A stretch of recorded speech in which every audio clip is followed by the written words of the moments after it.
Bom dia a todos, todas e todes. É com muita satisfação que a gente está na companhia aqui do professor Lourenço, do professor Alcione, de vocês. Eu vou fazer uma breve apresentação do professor Lourenço. Importante ressaltar também que essa é uma ação do projeto de pesquisa e extensão Teseu, o Labirinto e Seu Nome, né, que atua como parte do NEAB da UFP e Faradá, e também do grupo de estudos sobre gênero, educação e afrodescendência, o OLA-GRIO. Bem, vou apresentar o professor Lourenço. O professor Lourenço é professor do Instituto de Humanidades da Universidade da Integração Internacional da Lusofonia Afro-Brasileira, UNILAB, doutor em Ciências Sociais pela Universidade Estadual Paulista, Unesp, campus de Araraquara, autor do livro O Branco ante a Rebeldia do Desejo, um estudo sobre o pesquisador branco que possui o negro como objeto científico tradicional, publicado pela editora Apps em 2020. Hoje nós ouviremos o professor Lourenço sobre o tema A Branquitude, Seu Mundo, Suas Regras, o Branco e a Imposição de Sua Paz. Com a palavra, professor Lourenço.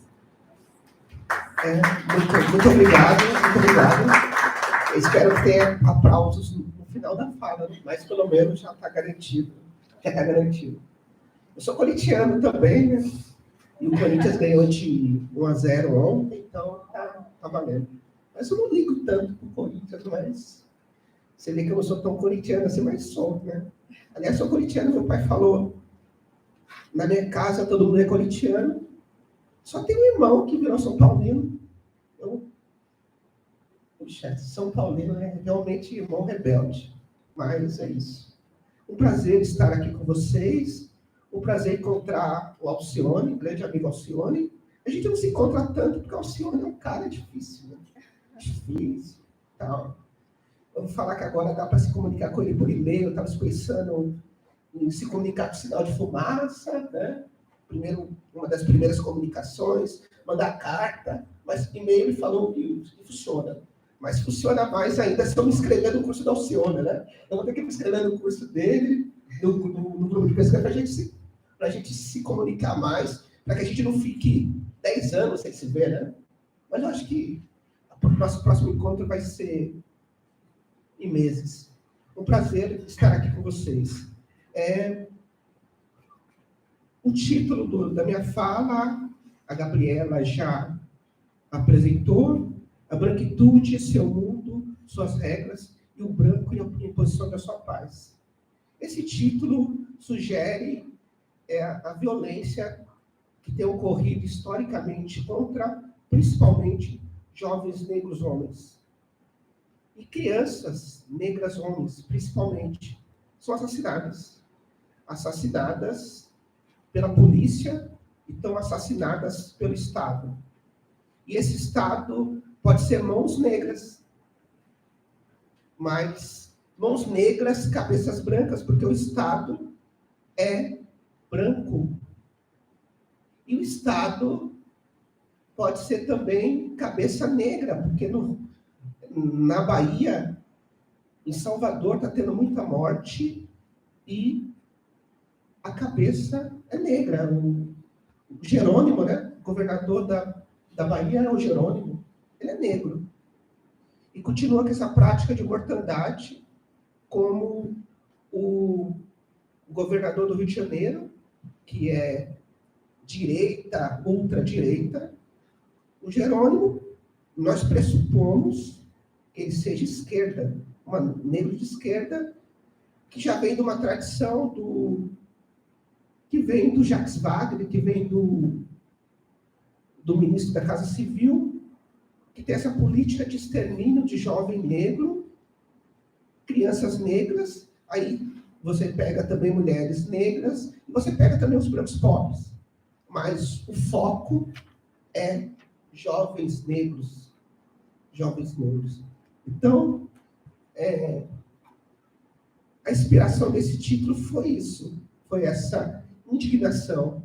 Mas, antes de tudo, vamos falar sobre branquitude um pouco.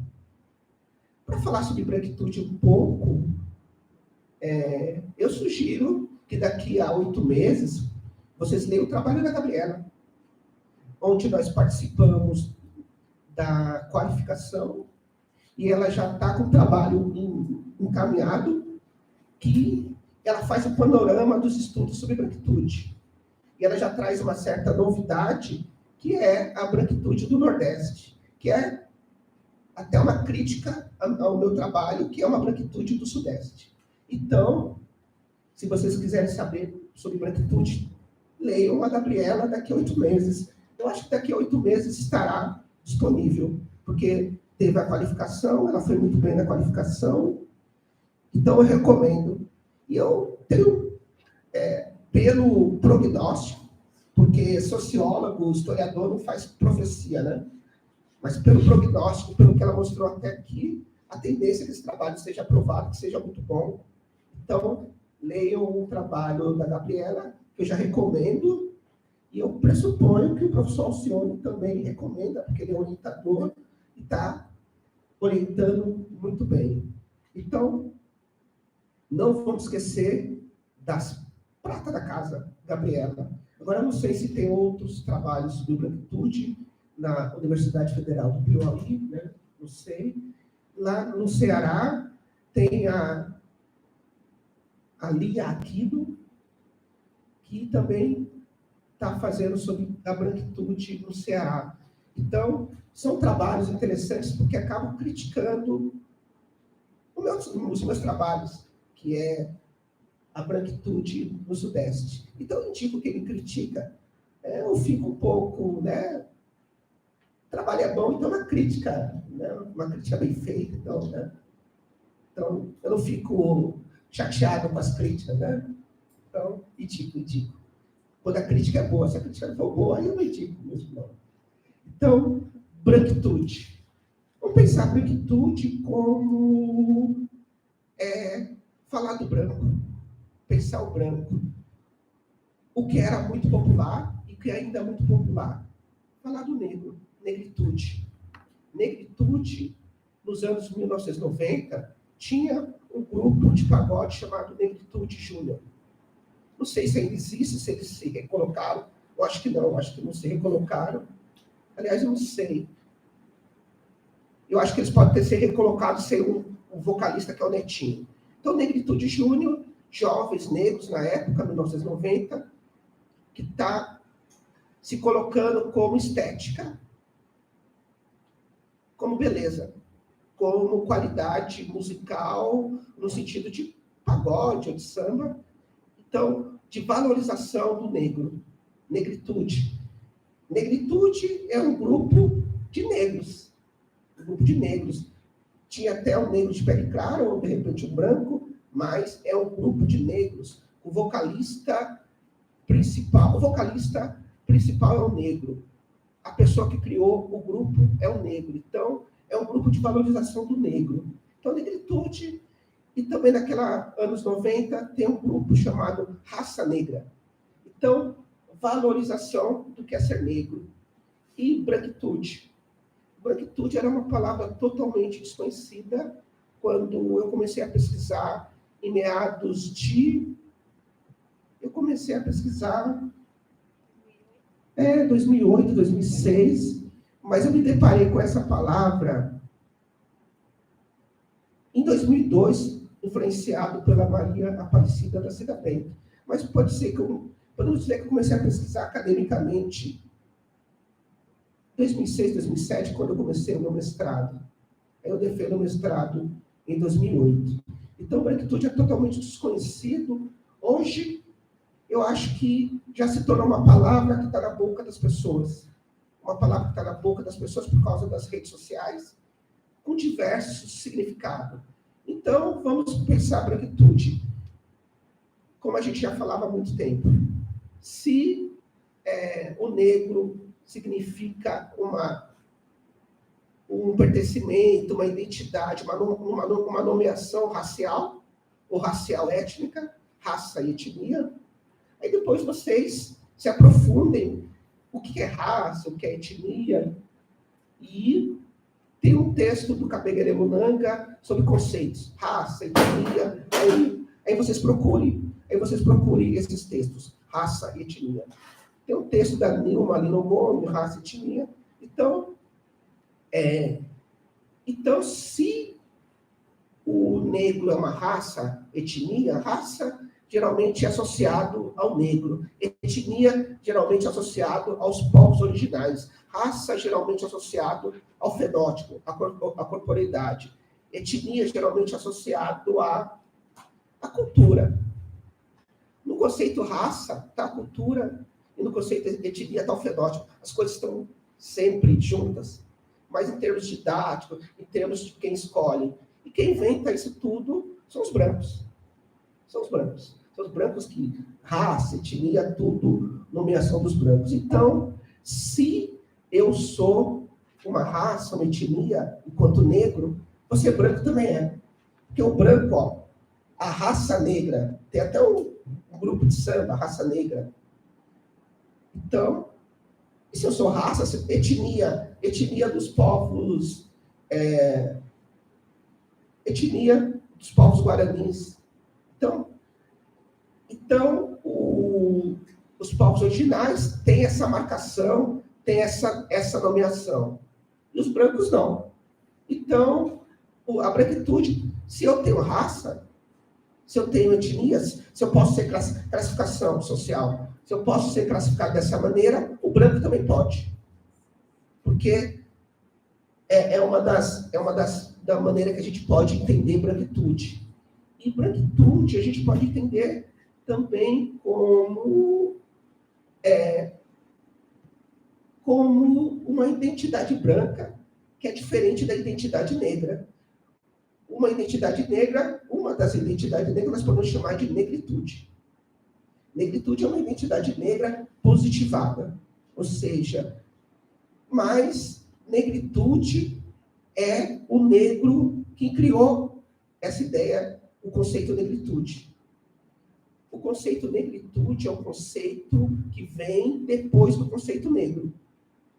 O conceito negro é uma invenção do branco. O branco inventa o conceito negro, o invento negro, quando ele inventa a si mesmo. Para que eu seja, você tem que existir. Para que é o princípio da identidade. Para que eu exista, você tem que existir. Eu e o outro. Eu sou branco, você é negro. Então, aqui nós estamos pensando na ideia de branco. Então, eu sou branco, você é negro. Eu vou pegar dois aspectos. Eu sou estética, eu sou bonito. Você, negro, é feio. Não existe, naquele momento, negro como bonito ou menos bonito. É o contraste absoluto. Branco é bonito, negro é feio. E, na verdade, a negra nem entra na história. É uma questão masculina. São conceituações masculinas. Então, eu sou bonito, você é feio. A questão da razão, eu sou inteligente, você é menos inteligente. Dizer que o negro não é inteligente, isso nunca foi possível. Obviamente que há sempre discursos. O negro não tem inteligência. Mas discurso que não se sustenta. Não tem como sustentar. Nunca teve como sustentar que o negro não tinha inteligência. Mas é uma inteligência inferior à inteligência do branco. Então, o branco inventando a si mesmo, inventando o negro. Eu sou inteligente, você é menos inteligente. Eu sou bonito, você é feio. E quando que o negro se torna bonito? O negro se torna bonito na medida que ele se reinventa. Aí são os negros da diáspora, a tradição francesa, a Aimé Césaire, que cria o termo negritude. Ele pega o negro, cria o termo negritude, aí ele pega o termo negritude, adiciona Ele pega o termo negritude e toca no termo negro e reinventa. Negritude reinventa o que é ser negro. Então, o que é esse negro? O negro que é tocado pelo termo negritude é o negro, eu sou inteligente, eu sou bonito. E o branco? É o negro falando, eu sou inteligente, e o branco também. Eu sou bonito, e o branco também é bonito. E algumas concepções de, o negro mais bonito, negro mais inteligente, isso são discursos essencialistas que não se sustentam. Obviamente que tem esses discursos, mas discurso que não se sustenta. A questão é, negritude. É o negro se reinventando, eu sou inteligente, eu sou bonito, e o branco também é inteligente e bonito. É uma concepção moderna. Até então, o que é o negro? Até então, o que é o negro inventado pelo branco. O negro que não se valoriza e não tem por que se valorizar, porque ele não tem valor. Que é o negro que é propagado nas mídias de maneira ainda muito forte, muito preponderante. O negro com valor ainda é um negro ainda menos propagado. É o negro que a gente aprendia nas escolas e ainda aprende muito isso nas escolas. Então, é ensinado o que é ser negro nessa perspectiva colonial, nessa perspectiva que foi inventada pelos brancos. Onde está o negro numa perspectiva que vem com a negritude? Esse negro está, evidentemente, nos movimentos negros. Esse negro está em alguns negros acadêmicos, não todos. Nem todo professor negro universitário tem essa concepção moderna do que é ser negro. Mas vamos ter negros professores acadêmicos que ainda têm essa concepção colonial do que é ser negro. E o branco tem essa concepção colonial. Porque o negro, para sair dessa concepção colonial, ele teve que se autocriticar. Ele foi criticado pelos brancos, também se criticou. E na crítica ele chega à conclusão, eu não sou feio, eu não sou menos inteligente. Ao chegar a esse ponto, eu estou no caminho de humanização, que é gostar de si. Pensando em Frantz Fanon, para mim, é o maior pensador sobre a questão racial de todos os tempos. Impressionante. Frantz Fanon é extraordinário. Então, leiam Frantz Fanon. Agora está saindo muitas coisas de Frantz Fanon, ainda bem, mas leiam Peles Negras, Máscaras Brancas, leiam Os Condenados da Terra, ok? Leiam esses livros. Então, o branco, eu sou inteligente na medida que o negro é menos inteligente. Eu sou bonito na medida que o negro é feio. Então, ser branco é um valor desvalorizando o outro. Ser branco. Ser branco é um valor desvalorizando o negro. É um valor com desvalor. Então, como é que o branco se livra disso? Ele se livra disso com autocrítica. E ele se livra disso com a crítica da sociedade e com a mudança dessa sociedade. A gente tem caminhado só para a questão da autocrítica, como se mudar a si mesmo fosse suficiente sem mudar o mundo. Mudar a si mesmo sem mudar o mundo, dizendo com outras palavras. Eu sou monstro. Todos nós somos monstros em muitos aspectos. Monstro enquanto... Se eu sou negro, eu sou monstro enquanto machista. E assim vai. Então, a nossa monstruosidade aparece em várias vertentes. Então, eu me desfaço de ser monstro num dia e sendo muito otimista, no outro dia o mundo me faz monstruoso de novo. É o que as literaturas antirracistas têm trabalhado. Manual antirracista. Isso, aí eu estou criticando a pedagogia. Então, eu vou criticar a história sobre a história. Então, eu levo a história, faço com que as pessoas conheçam a história sobre o Ocidente, sobre o continente africano, sobre história, sobre a valorização de todos os povos humanos, e desses povos, os povos negros, que nós chamamos de os povos oriundos da África. Então, na medida que todos sabem, e a gente mostra historicamente que isso é um valor, então as pessoas sabem da história que ninguém é melhor do que ninguém historicamente, isso mostra, isso resolve. Não, não resolve. Não é só questão conhecimento da história, perspectiva jurídica. Se eu criar uma lei, as pessoas comemoram muito essa lei, 10.639, 11.645, como se a solução fosse lei. Não é só questão de lei, é questão de mudança da sociedade. Então, é mudança subjetiva, mudança individual e mudança objetiva, dialética. Eu me mudo e mudo o mundo. O mundo me muda. Essa é dialética entre o indivíduo e sociedade e o indivíduo o tempo todo. Por que é importante tratar disso? Porque a gente tem caminhado sempre só para mudança individual. Vou ensinar o branco a ser antirracista. Vou ensinar o homem a ser... vou ensinar o homem a não matar a mulher porque é mulher. Não ser machista, como se... Nesse mundo. Então, os trabalhos têm caminhado para esse lado, que são os trabalhos que são muito simpáticos aos mercados. Então, os trabalhos que têm saído ultimamente são trabalhos simpáticos ao mercado.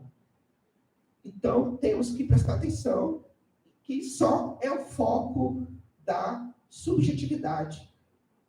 Eu vou numa empresa, a empresa fica feliz com o que eu falei, com a minha palestra antirracista. Puxa, eu estou totalmente errado. É isso que tem acontecido. Então, branquitude é você ver essa questão de você problematizar o branco para mudança subjetiva, mas não esquecer da mudança do mundo. O que é esse mundo?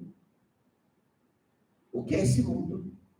Esse mundo é um horror. Esse mundo é horrível. Na minha concepção. E na concepção de um intelectual que morreu há mais de 20 anos. Na concepção do Milton Santos. O mundo é horrível. Ele deve ter falado isso em 2001, 1999, 2000. O mundo é horrível. Nós estamos em 2023, o mundo é horrível.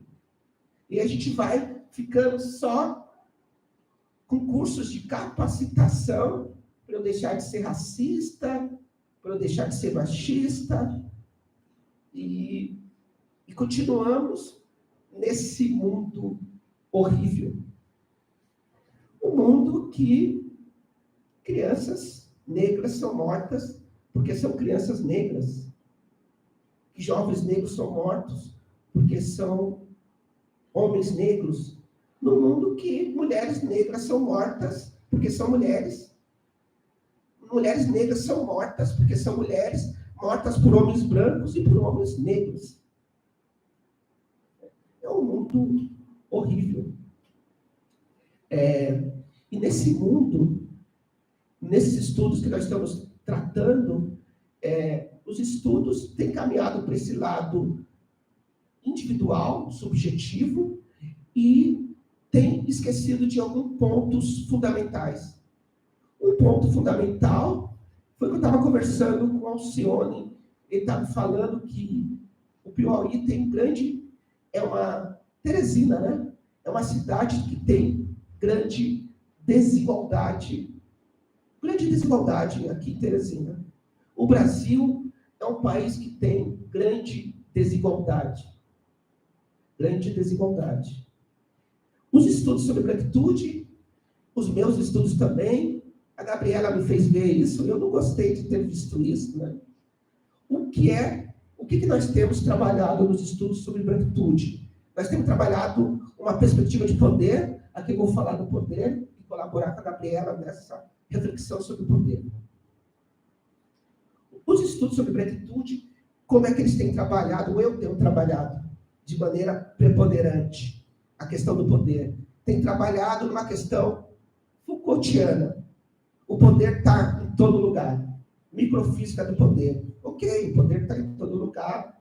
É um fato que eu mostro nos meus trabalhos, que branco, ele está no poder, e branco é poder.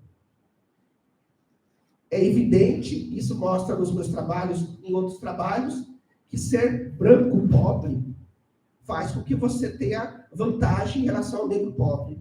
Uma vantagem fundamental, que é conseguir emprego. O branco pobre, ele vai concorrer com o negro pobre, o branco pobre consegue a vaga. E por que ele consegue a vaga? Uma coisa evidente. O negro não é concorrente do branco pobre. O concorrente do branco pobre é outro branco pobre. Então, o negro não é nem concorrente. Assim como a mulher não é concorrente do homem. A mulher é concorrente de outra mulher. Então, na questão do machismo, do patriarcalismo, do racismo, eu estou pensando que eu estou concorrendo com eu negro pobre, pensando que eu estou concorrendo com o branco pobre. É pior. Você não é nem concorrente. Não é nem concorrente. Então, os estudos da branquitude mostram isso.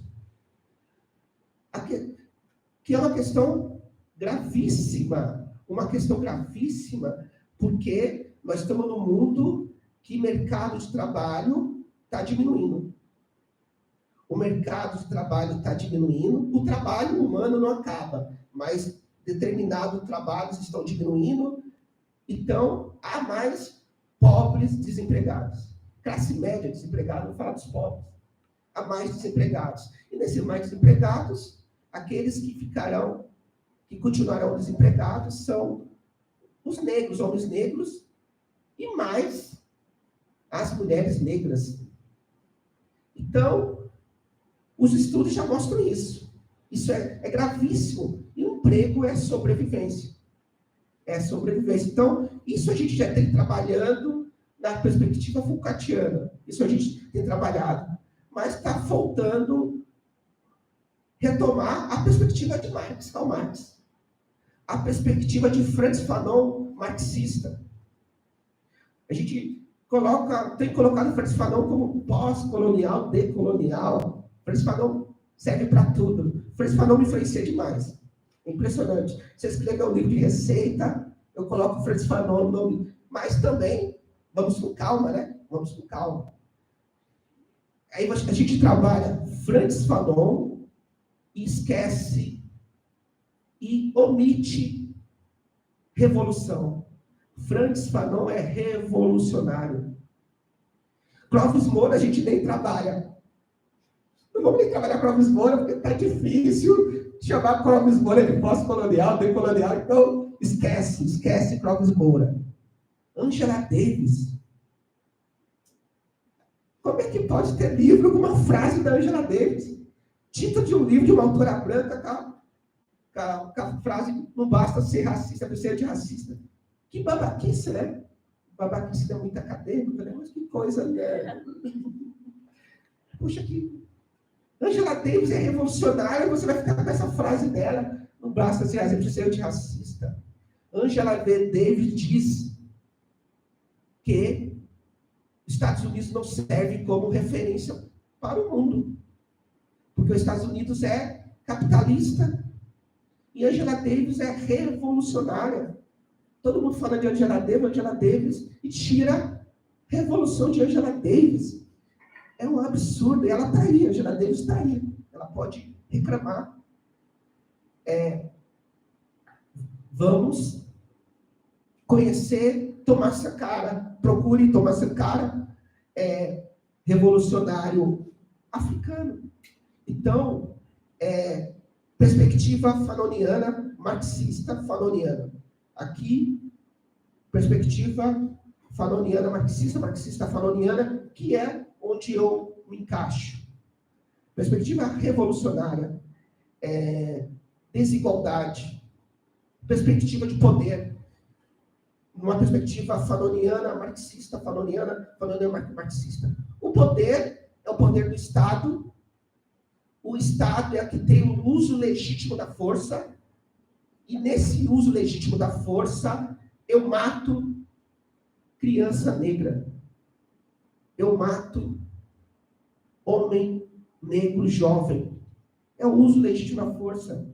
E, mesmo que tenha uma mão negra, como tem lá na Bahia, ainda é o sistema, a lógica do branco. Então, esse é o Estado, que é o Estado burguês e branco. E é o título, esse é o mundo burguês, o mundo dos brancos. Esse é meu mundo, essas são minhas regras.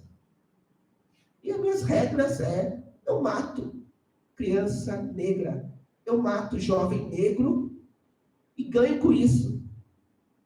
Ganho popularidade.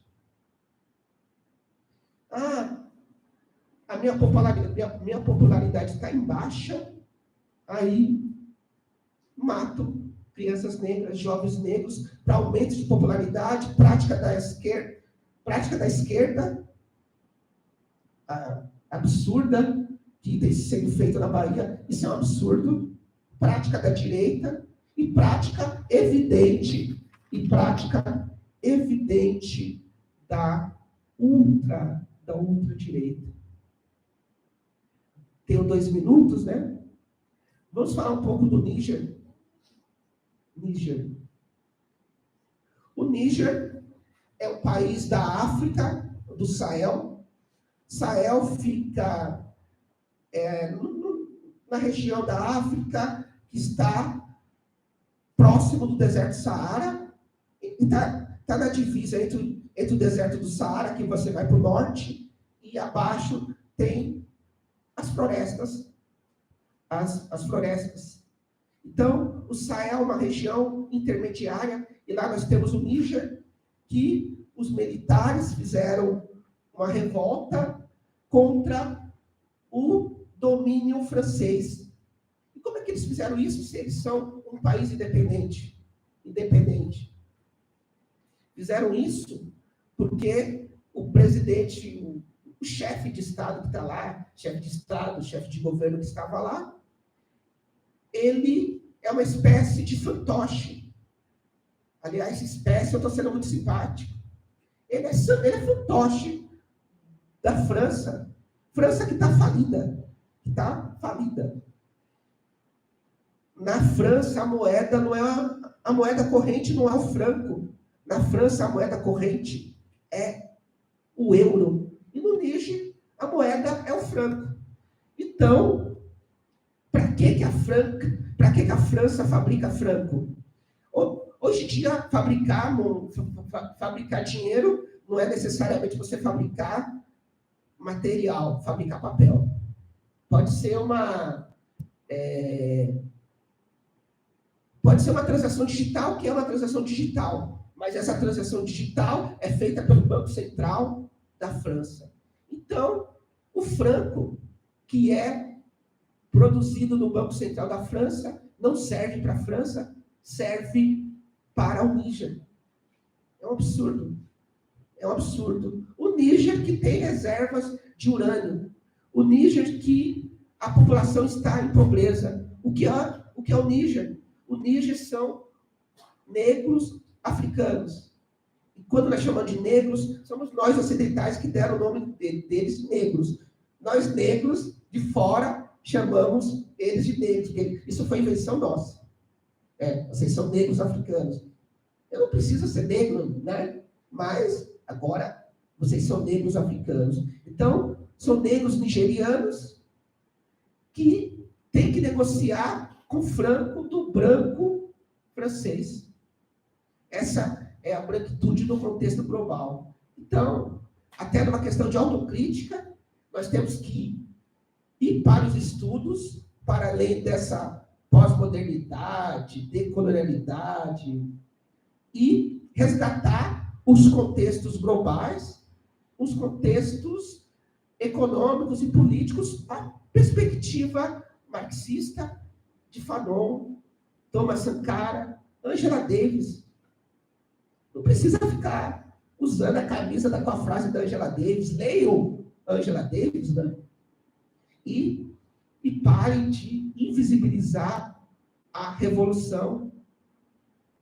E se nós estamos com medo da palavra revolução, então vou usar um sinônimo. Nós precisamos mudar o mundo radicalmente, radicalmente no sentido de profundidade, porque esse mundo é horrível. Só que nós sabemos que esse mundo é horrível e nós estamos mudando esse mundo horrível, nós negros, nós pobres, nós brancos pobres, porque essa é a nossa única opção. Não aceitamos. A outra opção é aceitar. Eu não aceito o que é ruim. Então, nós estamos mudando esse mundo horrível. Muito obrigado pela escuta.